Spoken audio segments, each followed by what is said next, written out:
Hello everybody and welcome back to another monthly reading wrap-up split into 3 parts per book.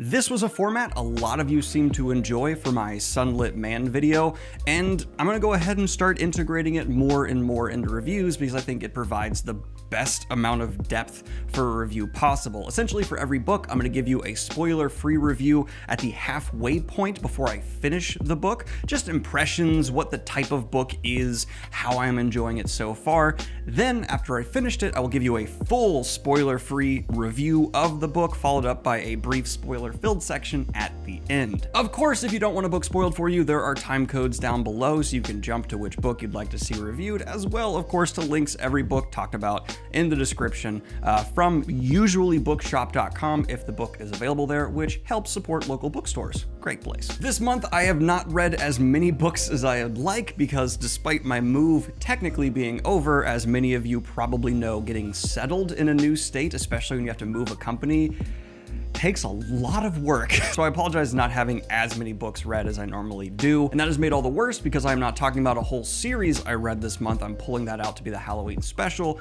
and that'll be Mob Psycho. And if it's available already, I'll have it right here. And if it's not available yet, I'll put it there when it is. Enough of the talking though, let's go ahead and jump on into the first book I am currently reading. I'm about the halfway point on, and that would be James Islington's The Will of the Many. I prefer a book without its case on it, sue me. But with Will of the Many, I knew nothing about going in, aside from the fact that I wasn't the biggest fan of James Islington's previous series. I know it has a ton of fans. It certainly had some angles to it I thought were great, but overall, it just wasn't my favorite. The Will of the Many is such a sensational example of an author growing their strength and shoring up pretty much every weakness I can vaguely remember from reading those books years ago. Holy God, did this book get me interested essentially from go. I actually had quite a bit of this like early phase of the review structured towards the book's opening because I thought it was such a great example of how to do something that is simultaneously world building, character introductory,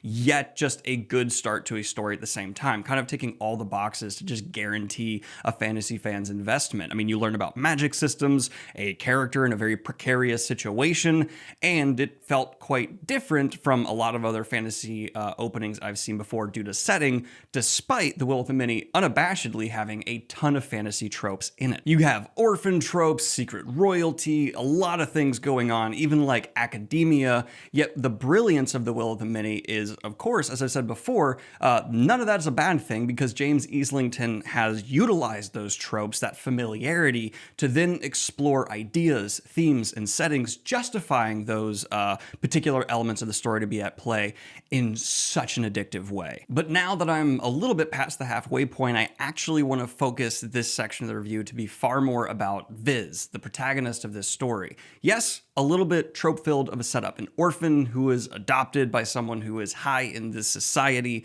and wants to exploit what they see as a talented orphan to act as a spy within the academia trope that so many important players are involved in. Within that tropification, there's the additional hidden royalty trope for Viz, where he is actually the descendant of, let's just say, some people who were crushed by the current rulers. What makes all of this work and hit so fresh, though, is the character of Viz himself, who is perfectly frustrating. Remarkably human, determined, brilliant, yet flawed, Viz is the kind of person I feel like almost anyone can get behind, but not in a way that it feels like just a blanket John Doe character that's meant to remain overly simple. Instead, Viz is someone who is angry. Viz is someone who overthinks, I would say, at times, but for a reason you totally get. The environment he is in feels like just spider webs laid on top of spider webs. And due to his origin, him working for this person who's a part of the establishment he hates, but starts to develop some actual respect for, but he also kind of just hates everybody,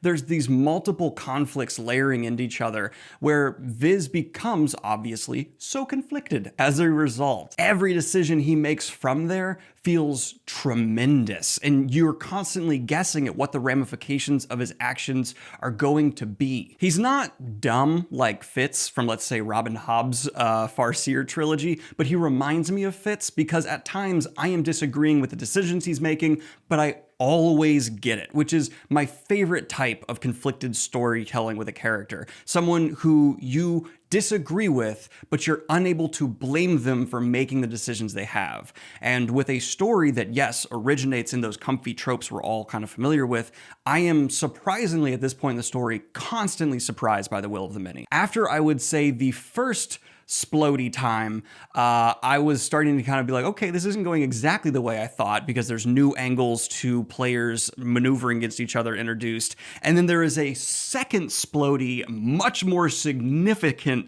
traumatizing event that I would say is where I started to realize, oh, the will of the many is going to be special. And that kind of comes into, finally, James Easlington's work with theme here. And as someone who is a communications major, I am a sucker for communication being very relevant to the underlying themes at play, which are in the very DNA of this story. I mean, we even have constant references to different languages being utilized by characters, which is to signal, I think, the different types of communication that are happening just overtly with the characters, where there are entire conversations where both parties know the other one is lying, and it's all about like probing, trying to get in there. And because of this just horrible setting in terms of socially and therapeutically being able to exist in for someone who has already been through so much, Viz is constantly on guard and held back. And anytime there's even like a slip of his humanity that gets through, you feel kind of relieved as a reader for this person who has to be just so shielded. But at the same time, you're terrified that maybe that little bit of his true self, the true emotion of him getting through, will be his downfall, because he has, I would argue, no real allies, which is kind of different for this type of setting. Usually there's someone who you can really latch onto to being like absolutely on the character's side. I trust nobody but Viz, because I'm with him, and I have been kind of folded into being on his side despite, disagreeing with him at times. And tying back into growth of an author, one of the things I want to specifically just say James Easlington so well done is how this setting, which could end up feeling kind of one note with just suspense, is able to actually bring in a lot of different tones. I laugh, I feel sad, I've been angry.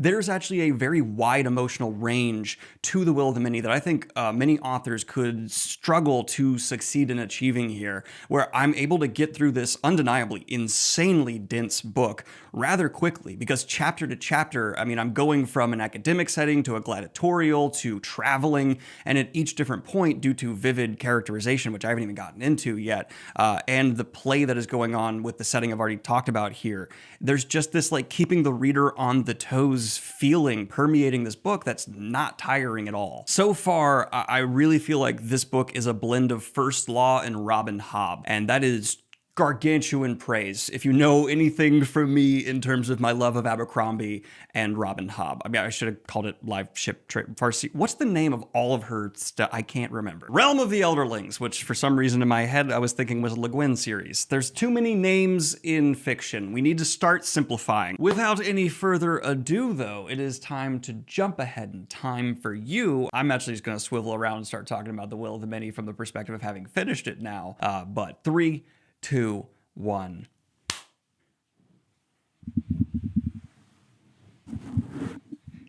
The Will of the Many by James Easlington. I have finished the book, and holy smokes, this is in contention for my best read of the year so far. Only possibly still topped by This Is How You Lose the Time War. They are neck and neck and so different.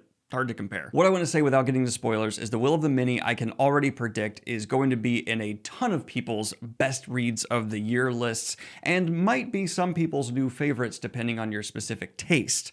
And I can recommend it very intentionally by saying, if you like the frustrating but brilliant character work of Robin Hobb, the unforgiving world of Joe Abercrombie's First Law, and the school-type competitive setting of Patrick Rothfuss, The Will of the Many kind of brings all of those together, and the execution is exquisite. Viz is definitely my favorite protagonist of the year, and his internal growth and change throughout the story is just as fascinating as the world we explore through his eyes as well. I maintain what I said, and it stayed true to just about the end of the book. James Easlington heavily relies on tropes, doesn't try and reinvent the wheel with a whole lot of storytelling beats if you're an experienced fantasy reader you will have seen before. but he's just springboarding off of them. He's just on a trampoline left and right, reaching incredible highs with The Will of the Many that I think are a tremendous success across the board, especially when it comes to themes. There is so much thought in terms of trauma and grief and communication specifically within The Will of the Many that inform character and conflict in equal amounts. And I cannot stress enough how much I love that. And it's really funny that some people in my Fourth Wing video were kind of joking about one specific trope that I even came across in just my like skip through read of there, when that same trope happens here at the end of The Will of the Many, what I won't spoil at all. It's just hilarious to see like, oh, I know people's reaction to it in the Fourth Wing are going to be all memey because that's how that book is viewed. Where in The Will of the Many, because of the overall execution, people are just going to be like, wow, oh my god, that's so cool. Packaging and knowing your audience, and both books are very successful at it. Now, the interesting bit of flavor here, though, is it's like if those three authors came together to write this book, but at the very end, David Lynch kicked open a door, flipped a table, did a puff, and then decided, hey, I'm actually going to write the last like 5 to 10 pages, however much, like maybe 15, 20, I'm not sure. And the authors just handed it on over to the guy behind Twin Peaks and Eraserhead.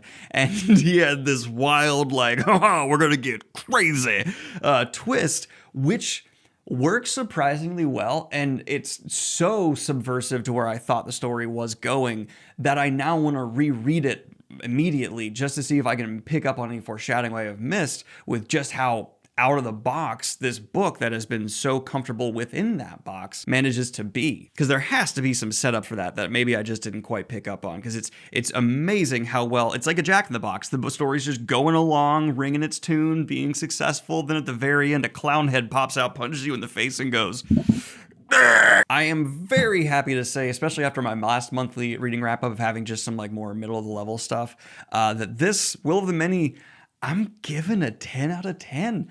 I can't fault it much. It maybe doesn't have as strong of prose as some people are claiming it does. I think it more just has an interesting vocabulary, which is a, part of prose as a whole. The whole, though, does need some tweaking, but I would say is still well above average. And for how dense a book this is, even like the font size choice is tiny. I saw some people complaining about that online. That's fine. It just means it's a big, thick book. Enjoy. Maybe do the audiobook if that bothers you. How dense it is, it just slides on by like a greased up piggy. And I don't remember reading James Easlington's first series super well. I know I did read the first book, but that was all the way back when I lived in Alabama, I believe. Good God. And from what I remember, his improvement as an author from that series to this release is genuinely inspirational. As someone who views themselves as an author who needs to continue to grow and change, James Easlington is showing us all it's possible while being intimidating with how well he's doing it. Very good job. This is a ringing endorsement for me and might be the best book I've read this year. Holy smokes, do I love The Will of the Many. Read it. And for spoilers in The Will of the Many, let's talk about this. So we have spiderwebs on spiderwebs on spiderwebs interplaying into each other, where Viz is just not able to like trust nobody. Like this whole book is just him being like, I want to open up, but I can't. Oh, that sucks. And so he finally gets some avenues of honesty, and the level of relief I felt was only overshadowed by how confused I was once it was like, clones.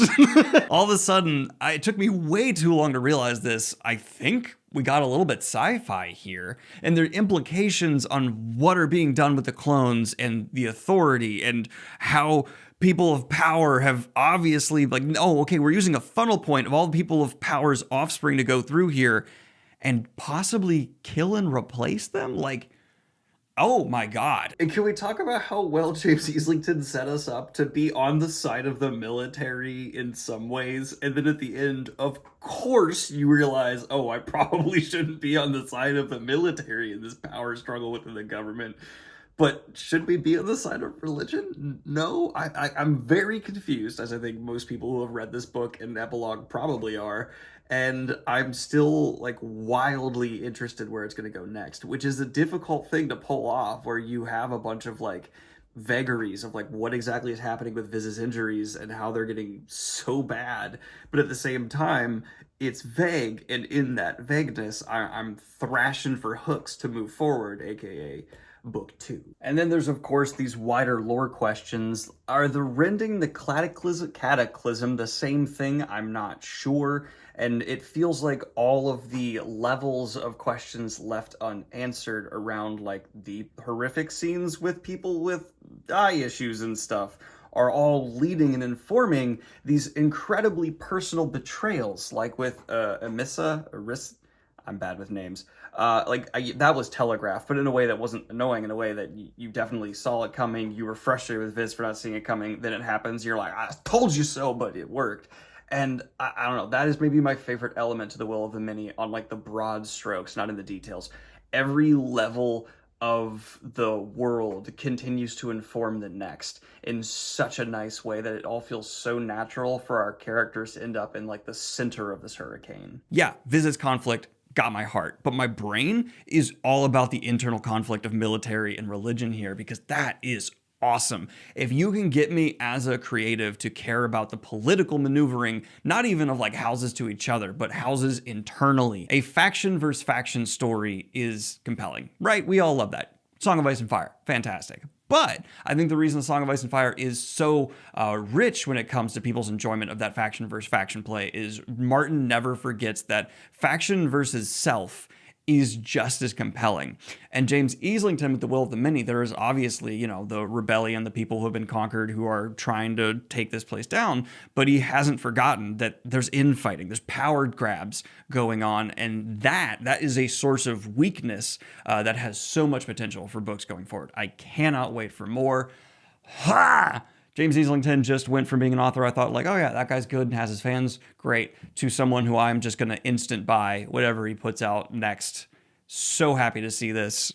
10 out of 10. I get to just say that now. 10 out of 10. And I'm happy. Moving on. Next section. Orconomics. And if The Will of the Many feels like an orchestra, like playing the symphony that's so meticulously planned out, Orconomics is like walking into a house party in the best way. Compared to The Will of the Many, very messy, but that's the intent. This is supposed to be a like good time read for fantasy fans who enjoy seeing those similar type tropes, as we just saw in the previous book we talked about, kind of parodied or played with. What we are following is a dwarf who was a former great hero in a world where being a hero is like an established industry, like there are corporations and stuff going on that will like exchange your loot, and he comes across a goblin who he doesn't feel like killing in the moment, and things get zany and weird from there. He ends up on a quest with a party that's like unwilling. We've all seen it before, but instead of like utilizing those safe tropes to bound off into a complex direction,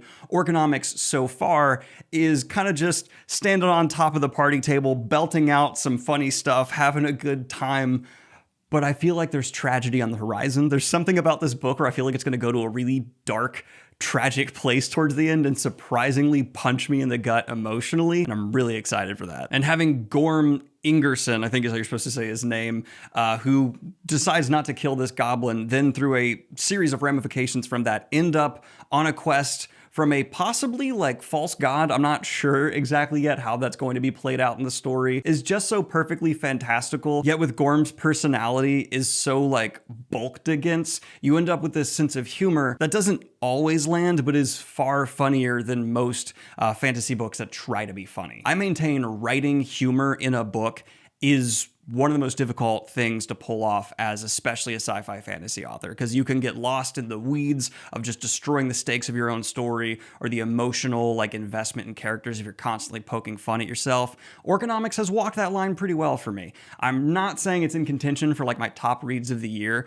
but so far J. Zachary Pike for me has written something that I'm having fun with, and I think this could go as a really good recommendation for people who have just finished something like a Malazan or a Wheel of Time and they they want something they can pick up and just kind of continue a fantastical journey, but in one that doesn't require as much like thought, lore deep dive, and instead feels like hanging out with your buds and drinking a really good beer. And I like how thorough Mr. Pike has been with his play on so many of the tropes and things we are used to with fantasy. I mean, even the naming conventions in this book are just outrageously stereotypical to the point where it becomes funny. And I've seen people try and take like the tried and true heroes like industry that exists in almost every single fantasy world and make like an economy out of it before, but Orconomics, living up to its name, is succeeding far better than most. I'll say my biggest criticism, though, is especially in the prose and the overall structure of the story, it does feel a bit self-published. It feels unrefined, and if you're someone who gets really bugged by a book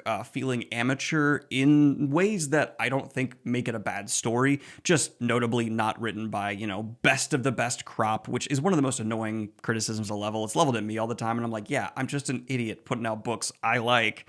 Sue me. And Orconomics scratches a very similar fun adventure type story where you could end up with some emotional damage, but overall is just like a good palate cleanser of the stories that are like requiring you to do homework to fully get it. Before we get into spoilers for Orconomics though, a quick word from today's sponsor.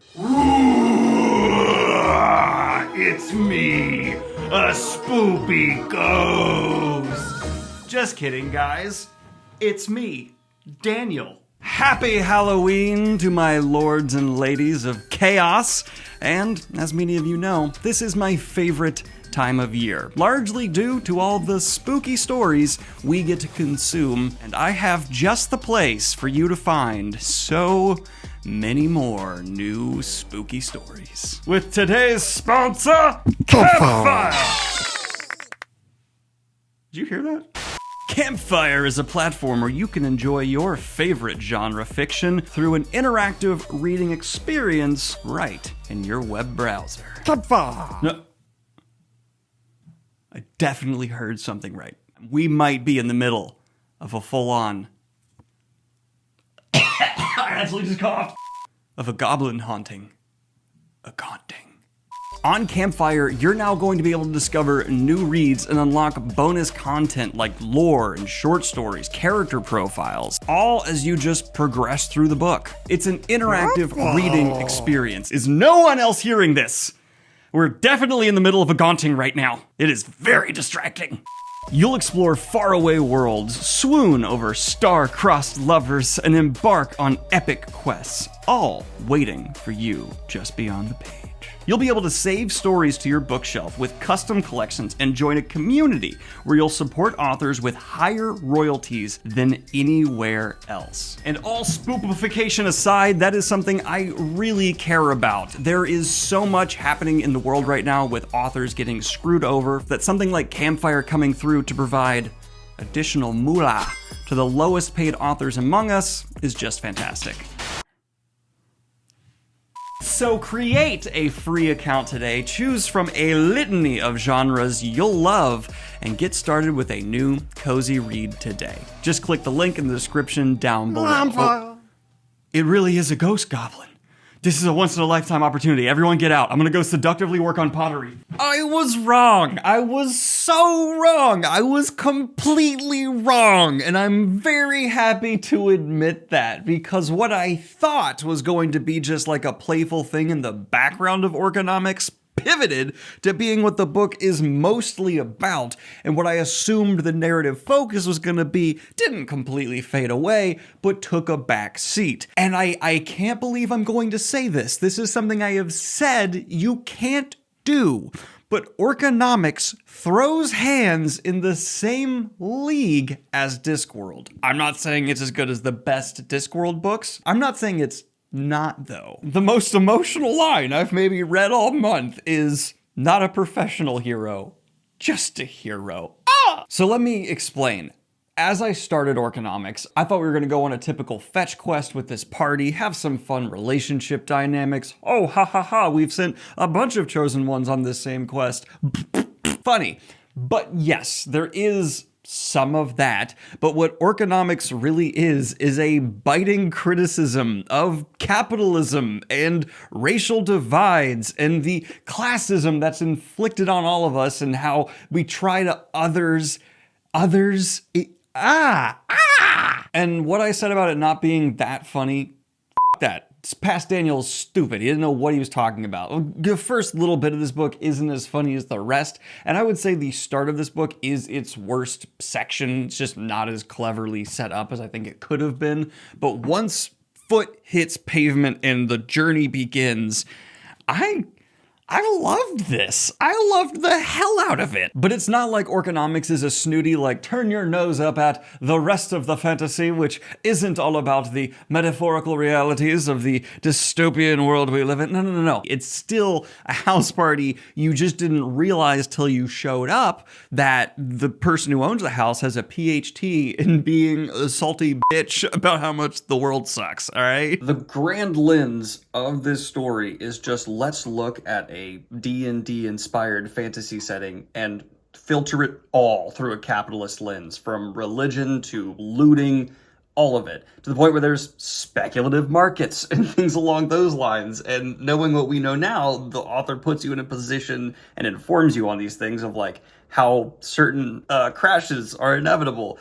And it doesn't sound like it should work, but it works really well. The main character is a dwarf who just like rages out at times, and we are with like a party of companions who are like an elf addicted to drugs, a la potions. It's not actually drugs, it's an allegory, but it works extremely well. Like everything in this book does. I have so little complaints. I think the start isn't perfect. I think the start is setting up some things, but it does it a bit too quickly.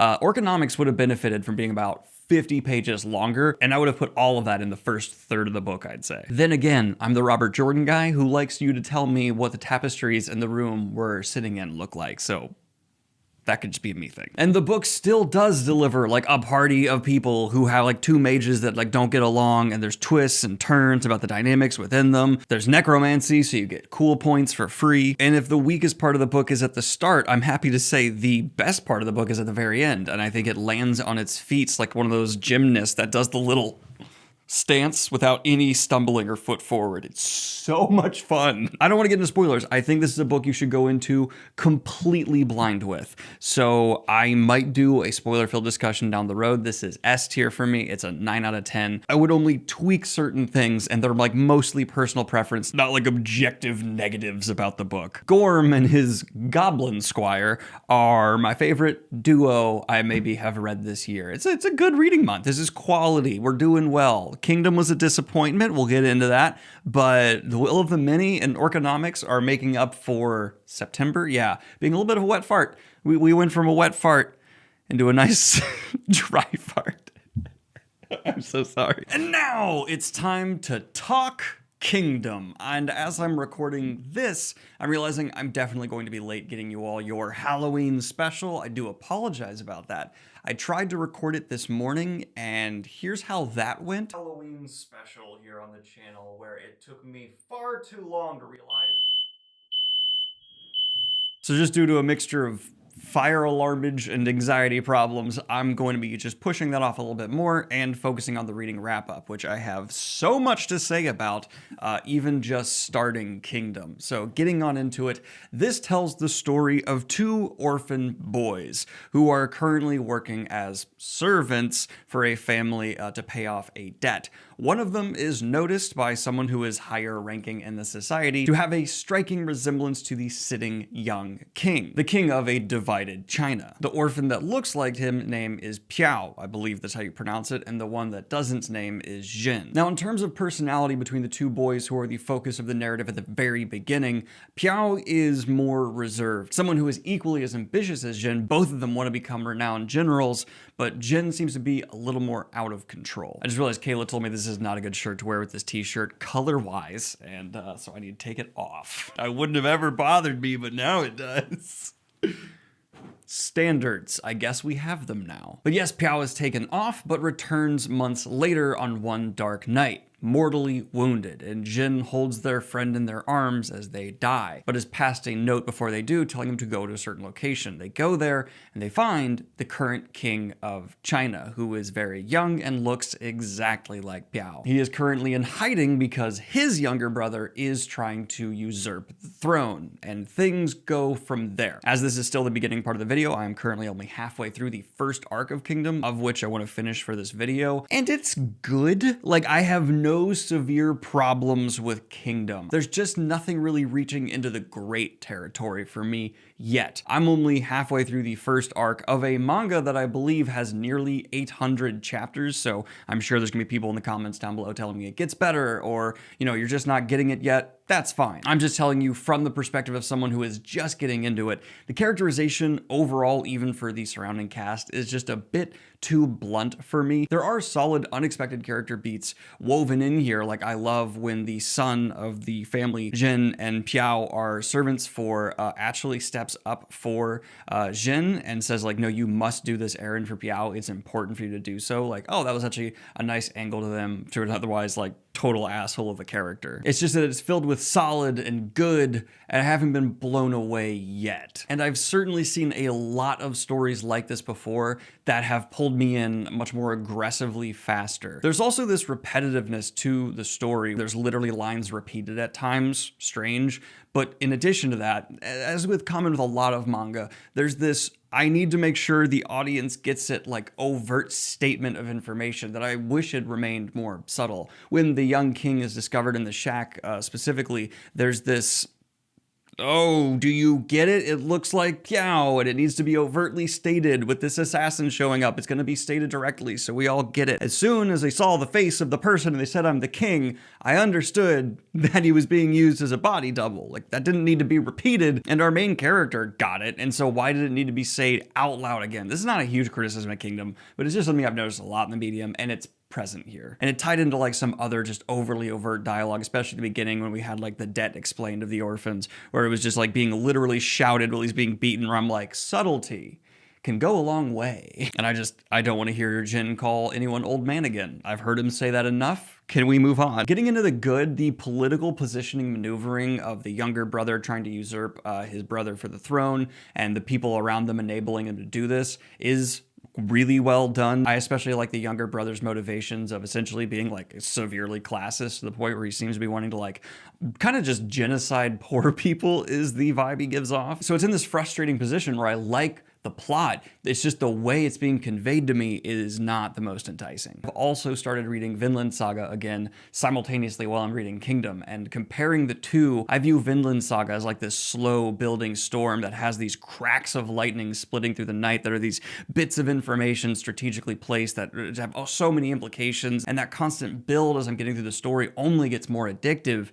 Kingdom, have not read as much, giving it totally that benefit. But instead of this somehow enticing storm, it's just coming across like a wind blast to the face in one direction steadily. Good and effective, but not as interesting characters, not as detailed in some of the world stuff yet. I can't speak on later on. And I'm just hoping that by the end of this arc, I will have some more effective hooks under my bone from the story dragging me along, as opposed to right now where I'm kind of feeling just like, nah, this is happening. So I finished Kingdom's first arc, and I'm sorry to say, I didn't love the Rebellion arc too much, and we'll get into exactly why. It was 47 chapters for those interested, and I don't think I'm going to feel the need to talk about spoilers too much, but there still will probably be like a small section at the end. One of my biggest issues here is that Kingdom in general for setup and payoff is quite clumsy stuff. Getting set up and paid off, a lot of times just within even the same chapter, it feels like it's just like an idea from the author that's quickly executed, instead of rather like smoothly woven into a story, an arc that feels like it should have been at least double the number of chapters. I mean, we're introduced to the mountain people who then just fall in line, and there's so many conveniences that add up on the bigger and smaller level that I, by the end of this, was just feeling absolutely no stakes. There's even a point where like the big bad super muscular threat that has been set up for the younger brother to be like his mountain equivalent, if we're talking A Song of Ice and Fire, because this younger brother character is very Joffrey, and he's taken down by what I would categorize as poorly choreographed WWE moves being executed within a battlefield. You shouldn't have time to do what's done there. People exposit far too much, and it just kind of felt a bit amateur. Though I will say, getting into my biggest compliment, the younger brother character and his bodyguard were by far the best characters in this first arc. I loved to hate them. They're just selfish motivations where the younger brother like spots out an ideology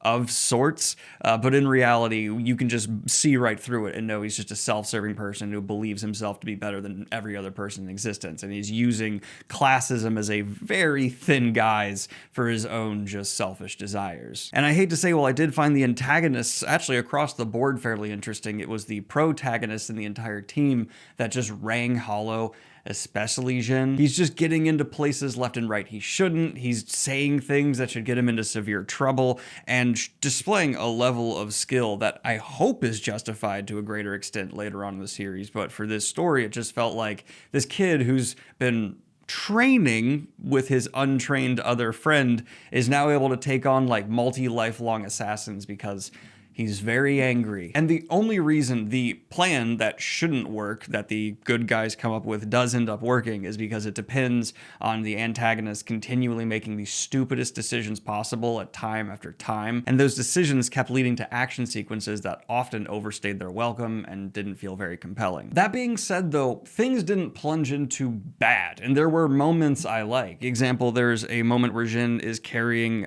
someone next to him and telling him some of his motivations, his story, and how he got to where he is, and the story of his friend. It's revealed that the person he's trying to help has just been dead for a while, and like, I've seen that before, but it was an emotional beat that certainly worked in this narrative at this moment. Another moment I liked is when Piao was like, hey, I'm always with you because we are a part of each other. That's something I like believe in real life. Like, the people who are in your life stay with you after they're gone because of the impact they have on you. That is true. It's just, even at the very end, the payoff here felt out of character, and we didn't even get that like satisfying conclusion for the antagonist I was really pulling for. Yeah, for me, I'm feeling like a very good, solid 5 to light 6 out of 10 for Kingdom, at least its first arc. We're going to go ahead and get into spoilers for Kingdom now, though. So for 3, 2, 1, I really do want to talk about that ending, because talk about a letdown. It is drilled into us so thoroughly how completely evil the younger brother character is. And I get he's still a child, but they should have killed that kid. The justification from the rightful king of like, enough blood has been spilled, don't kill this person who's caused all the blood to be no. Especially if you're going to set me up to hate this guy so much. The guy who was torturing his own bodyguard as an experiment because like, nah, he turned out to be a big giant and now he obeys me. That's the guy we're going to spare. That's the one. Oh, okay, I get we get to see his face beaten in, but he's still a threat and clearly has people loyal.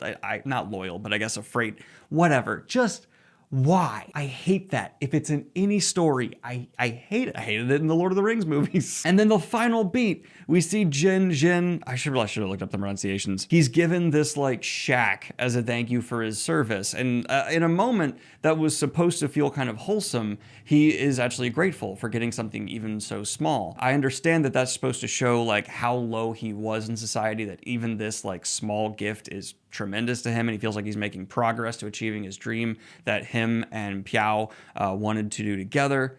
Understand. But then I was like, wait, really? That would be his only reward after everything? After all that's been done? It felt out of character that this king figure, who's been shown to us to actually be like someone with, yes, a lot of ambition, but also a kinder heart towards the people, is going to turn around and be like, hey, thanks for all that help. Go live in this shack. Which, okay, maybe he's still trying to test him or something, but really? I 100% understand it has to do with the requirements for becoming the Grand General, the land, the castle we talked about, its resident. I just feel like it doesn't make sense for, if you are saying like you're gonna get this chance, don't give him a shack in the woods. Maybe hold off on the land gift till it makes more sense to give him something a bit more. It's like, show him in a bunk somewhere or taking on an apprenticeship that's really difficult. this is just such a like jump ahead, but also trying to keep it believable to this moment where it just didn't fit for me. I can see how people would like this a whole lot more than I do. It's just I've read things that I think have handled very similar setup and executions recently with so much more tact, so much more nuance, and less relying on just conveniences. So yeah, for me personally, my enjoyment, I am sticking with like a 5 to 6-ish out of 10 for the first arc of Kingdom. But this has just been your latest monthly reading wrap up. Let me know what you read this month and what you thought of it in the comments down below. If you want to check out any books I read or any of my books, of course, they are linked in the description. And have a good one, y'all. Peace. Thank you again, Campfire, for sponsoring the video. Bye!